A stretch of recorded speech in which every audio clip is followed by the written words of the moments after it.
ವರ್ಷದೊಳಗೆ ನಾವು ತಗೊಂಡಾಗ ಸರ್ಕಾರಿ ಶಾಲೆಯಲ್ಲಿ ಗುಣಮಟ್ಟ, ಟೀಚರ್ ಶಾರ್ಟೇಜು ಇದ್ರ ಮೇಲೆಲ್ಲದೂ ಕೂಡ ಇತ್ತು, ಅನ್ವಯ ಆಗ್ತಾ ಇತ್ತು.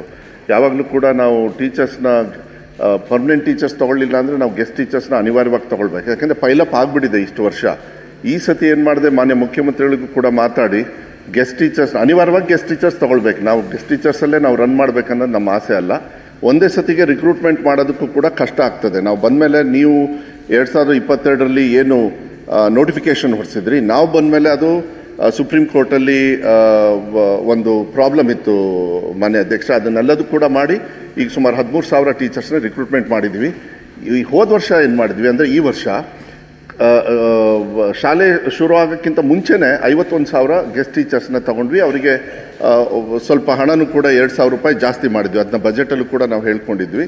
51,000 ಟೀಚರ್ಸು ಶಾಲೆ ಶುರು ಆಗೋಕ್ಕಿಂತ ಮುಂಚೆನೇ. ಯಾಕೆಂದರೆ ಗುಣಮಟ್ಟ ಕೊಡಬೇಕಂದ್ರೆ ಅಟ್ಲೀಸ್ಟ್ ಯಾರಾದರೂ ಒಬ್ಬರು ಟೀಚರೇ ಇರಬೇಕು. ಕೆಲವು ಸತಿ ಟೀಚರೇ ಇರಲಿಲ್ಲ. ಮುಂಚೆ ಕಂತಲ್ಲಿ ಮಾಡೋರು 15-20,000 ಟೀಚರ್ಸು, ಅದಾದಮೇಲೆ 20,000. ಅದಕ್ಕೆ ಟೀಚರ್ಸ್ನ ನಾನು ಕೂಡ ಈಗ ನಿಮ್ಮ ಹತ್ರ ಮಾತಾಡ್ತಿದ್ದಂಗೆ ಮೊನ್ನೆ 7ನೇ ತಾರೀಕು TET ಆಯಿತು. 11,000, 10,000 ಕಲ್ಯಾಣ ಕರ್ನಾಟಕ ಭಾಗಕ್ಕೆ ಸೆಪ್ರೇಟು, ಇಡೀ ರಾಜ್ಯಕ್ಕೆ ಸೆಪ್ರೇಟು ಸುಮಾರು 11,000 ಟೀಚರ್ಸ್ನ ರಿಕ್ರೂಟ್ಮೆಂಟ್ ಪ್ರೋಸೆಸ್ ನಡೀತಾ ಇದೆ. ನಾನು ವಿಶ್ವಾಸ ಕೊಡಲಿಕ್ಕೆ ಇಷ್ಟಪಡ್ತೀನಿ ಸದನಕ್ಕೆ, ಮುಂದಿನ ವರ್ಷ ಕಲಿಕೆ ಒಳಗೇನೆ, ಅಂದರೆ ಯಾವಾಗ ಅಡ್ಮಿಷನ್ ಸ್ಟಾರ್ಟ್ ಆಗುತ್ತೆ ಅಷ್ಟರೊಳಗೇನೆ ಇವರೆಲ್ಲರೂ ಕೂಡ ಪಾಠ ಹೇಳ್ಕೊಡ್ತಕ್ಕಂಥ ವ್ಯವಸ್ಥೆಯನ್ನು ನಾವು 100ಕ್ಕೆ 100 ಮಾಡ್ತೀವಿ. ಅದು ಮಾನ್ಯ ಮುಖ್ಯಮಂತ್ರಿಗಳು ಭಾಳ ಸ್ಟ್ರಿಕ್ಟಾಗಿ ಹೇಳಿದ್ದಾರೆ. ಅದ್ರ ಜೊತೆಗೆ ಅನುದಾನಿತ ಶಾಲೆಯಲ್ಲೂ ಕೂಡ ತೊಂದರೆ ಇದೆ. ಅನುದಾನಿತ ಶಾಲೆಯಲ್ಲೂ ಕೂಡ ಸುಮಾರು 5,900 ಟೀಚರ್ಸ್ನ ಅವ್ರಿಗೂ ಕೂಡ 2015ರಿಂದ ಆ ಪ್ರಕ್ರಿಯೆಯನ್ನು ಕೂಡ ನಾವು ಶುರು ಮಾಡ್ತಾ ಇದ್ದೀವಿ ಮಾನ್ಯ ಅಧ್ಯಕ್ಷರೇ.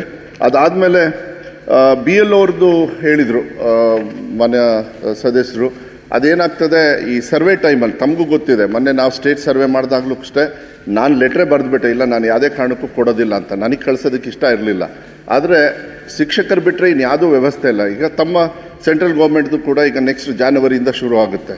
ನಾನು ಮತ್ತೆ ಪತ್ರ ಬರಿತಾ ಇದ್ದೀನಿ, ಏನಂತ, ಇಲ್ಲ ಬೇಡ, ಯಾಕೆಂದರೆ ಎಕ್ಸಾಮ್ ಬರ್ತಾ ಇದೆ, ದಯವಿಟ್ಟು ನಮ್ಮನ್ನು ಯೂಸ್ ಮಾಡಬೇಡಿ ಅಂತ. ಬಟ್ ಯಾವ ಥರ ಆದೇಶ ಬರ್ತದೆ ನನಗದು ಗೊತ್ತಿಲ್ಲ. ನಾನು ವೈಯಕ್ತಿಕವಾಗಿ ನಮ್ಮ ಶಿಕ್ಷಕರನ್ನು ಈ ಕೆಲಸಕ್ಕೆ ಕಳಿಸೋದಕ್ಕೆ ನಾನು ವೈಯಕ್ತಿಕವಾಗಿ ನನಗೂ ಕೂಡ ಅಷ್ಟೊಂದು ಇಷ್ಟ ಇಲ್ಲ. ಆದರೆ ಅನಿವಾರ್ಯವಾಗಿ ಟೀಚರ್ಸ್ ಬಿಟ್ಟರೆ ಇನ್ಯಾರೂ ಇರೋದಿಲ್ಲ ಅಂತಕ್ಕಂಥದ್ದನ್ನು ಹೇಳಲಿಕ್ಕೆ ಇಷ್ಟಪಡ್ತೀನಿ. ಮತ್ತು ನೀವು ಇನ್ನೊಂದು ವಿಚಾರ ಹೇಳಿದ್ರಿ,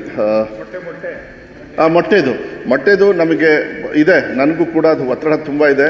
ಆದರೆ 2 ದಿವಸ ಮೊಟ್ಟೆ ನಾವು ಸರ್ಕಾರದಿಂದ ನಾವು ಹಣ ಕೊಡ್ತಾ ಇದ್ದೀವಿ. ಇನ್ನು 4 ದಿವಸ ನಾವು ಬಂದ ಮೇಲೆ ಅಜೀಂ ಪ್ರೇಮ್ಜಿ ಅವ್ರ ಹತ್ರ ಮಾತಾಡಿ 1,591 ಕೋಟಿ ಇತಿಹಾಸದಲ್ಲೇ ಎಲ್ಲೂ ಕೂಡ ಇಲ್ಲ. ಯಾಕೆಂದರೆ ಪೌಷ್ಟಿಕತೆಗೆ ನಾವು ಒತ್ತನ್ನು ಕೊಡಬೇಕು ಅಂಥೇಳಿ 1,500